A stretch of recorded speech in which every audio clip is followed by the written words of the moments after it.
Hey guys, Lamonster here, Lamonster Garage, and we're going to be installing these Slayer turn signal lights. It's actually a sequential light. I think you've seen them before, and basically the light will move from one end to the other, and it gives you more awareness. Um, these aren't too bright, but they're bright enough to definitely get your attention. I really like it. The kit is really simple. I mean, really, you got a right and a left side, of course, but the kit comes with this and a power harness. So this is a little modular that makes it all happen.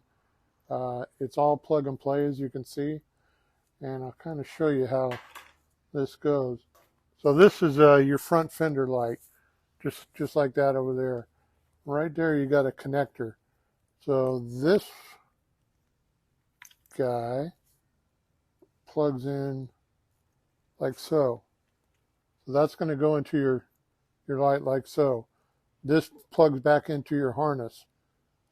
This one here will plug into the light like so. And that's all there is to it. The hard part is just what you got to take apart to make it all happen, obviously. Show you where I'm at. We have a little bit different setup. We have extra lights on here. So it's going to be, if you're starting from scratch, you won't have to try and fit as much stuff into one little small area as I do. One of the things that they tell you to do is mount this in a little void, and I'll show you where that void is. I have to do it a little bit different. I found that out when I was doing the left side of the light. So first thing you're going to want to do, and this is a great little tool to have, but you're going to want to take off your old light. So come over here. This is the light that I had on it. Heat it up with a heat gun or blow dryer, whatever you have available, and then you're gonna obviously pop this off. You know, I use this to help pop it off, plastic tool, and get this at any auto parts store. You want to clean this up really good with alcohol pad, and just get it nice and clean, get any residue that you might have off of there. Then the next thing you're going to do, and the instructions are a little bit off on their hole size. They tell you to drill a 5/16 hole. It actually needs a 7/16 hole, and that's enabled to fit that connector right in there. So, and the way what I do is I just basically hold it in place where it goes. I'll put a little mark there, transfer it down, and I know that that's where my hole's got to be. So we can all go ahead and do that part, I guess. I'm not going to stick it because I got to make sure. Oh, I got to get another part out of there first. So let me turn this on. And we'll go to the unsigned. Just a second.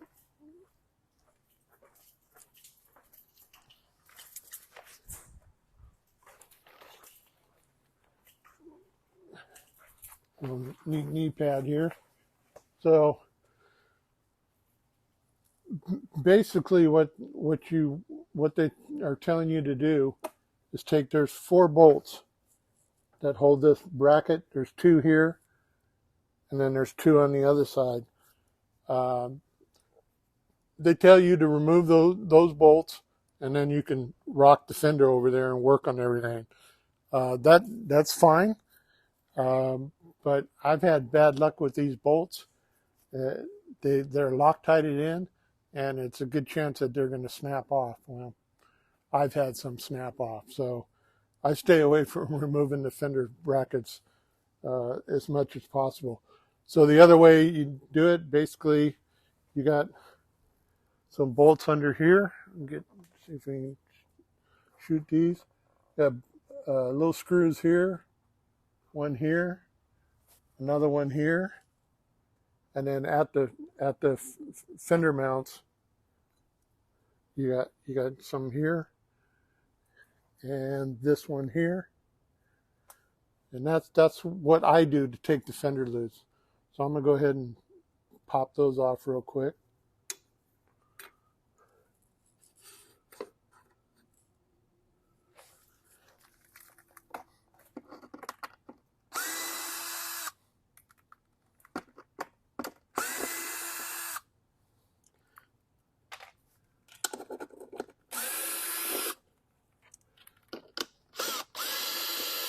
And the reason I'm doing this is I need to be able to lift this fender up because of all my extra wiring in here. I put the little jumper in a different place than they require, and it means I got to take the fender off to do it.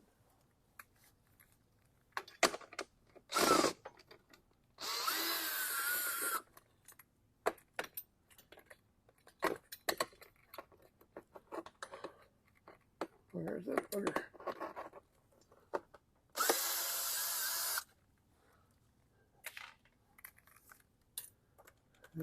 Two more here.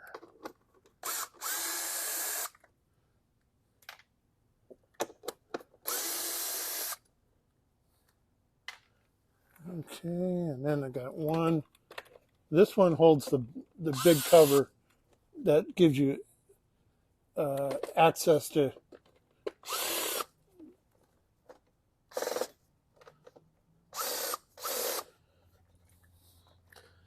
a little bit bad angle there.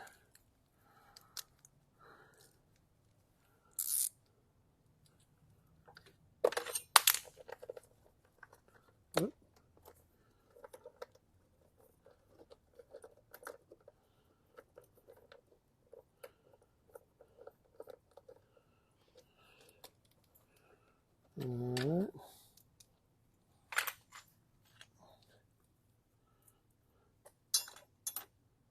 Back on there. Okay, that should be all loose. So I've got this little plate right here, and this is one of the plates that they tell you to remove because you got to get to the access on this front light right there. So let's see. I think I'm ready to, yeah.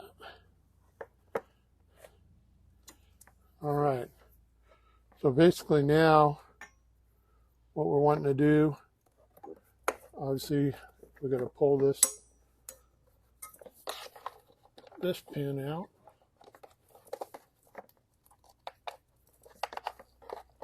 It's a little hard to video here, so bear with us.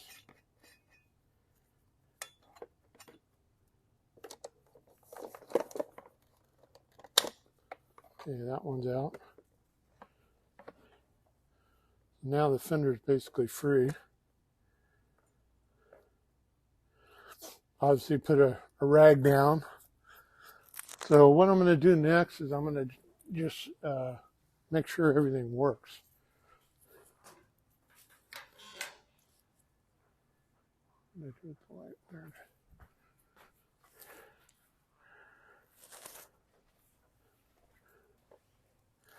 Okay, I'm going to start by plugging this harness in. So this one's going to go back into this light.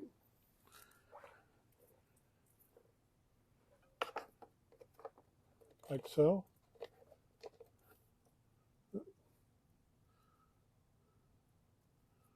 And the little push clip release is on the bottom.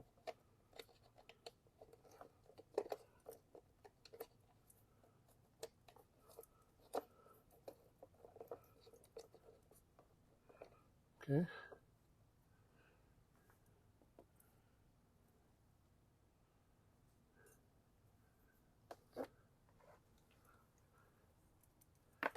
All right.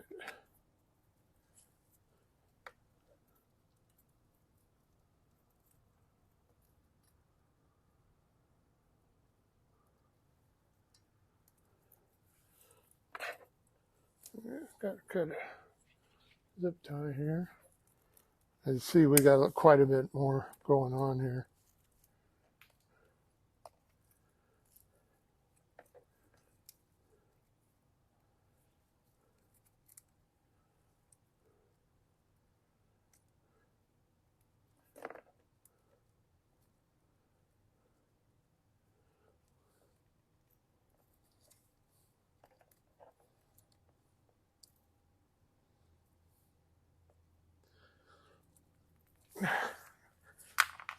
Hang on. That's what happens when you shoot in real time. This little plug's a little hard to get out of the harness. I just gotta. Oh, actually, it's because I was doing it wrong. I need to push that one down.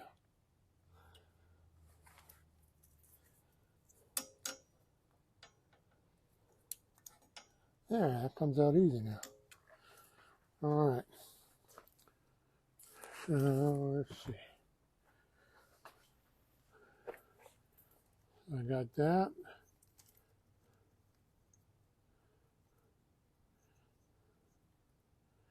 And that is going to plug back into this.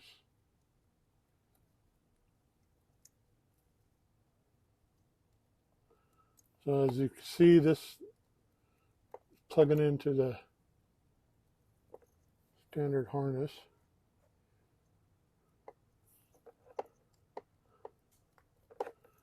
All right, so this wiring harness plugs into the little jumper that we just put in. And now I'll go ahead and plug my light in and test it. It's always a good idea whenever you're doing lighting, before you secure anything, make sure you test the components, because components can be bad from the start. So, all right, so we got it to light up.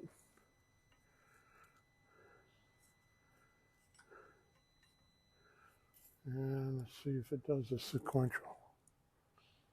There you go. All right.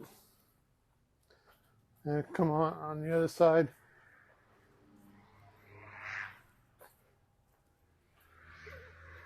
This one's complete. So instead of shooting a video and trying to tucking all the wires in, basically you just got to make them fit. If you look down here, this is all done now. You want to tidy it up. You want to make sure that this plate is sucked in. I actually put a zip tie on it to tighten it a little bit tighter. But you want to check your, make sure you don't have any wires rubbing on the wheel. So that's a really important part.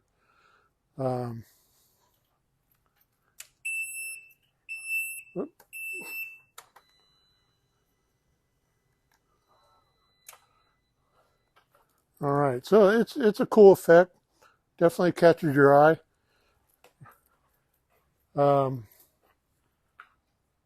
That's about it.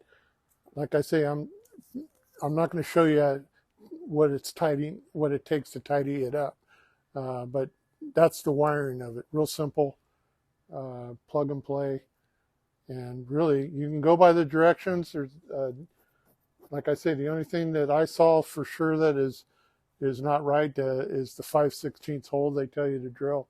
It's a 7/16 hole or thereabouts, and a tapered drill bit. These work really good, and they're actually even marked. Like you can see, it says 7/16 on it. So right there, that's how I know how big a hole it is. So all I got to do is button it up, and it's ready. So Show Chrome, their lights are very reliable. We've been selling Show Chrome lights for, well, quite some time, and we've had really good luck with their lighting product. Very professional. Chances are they're going to last a lifetime.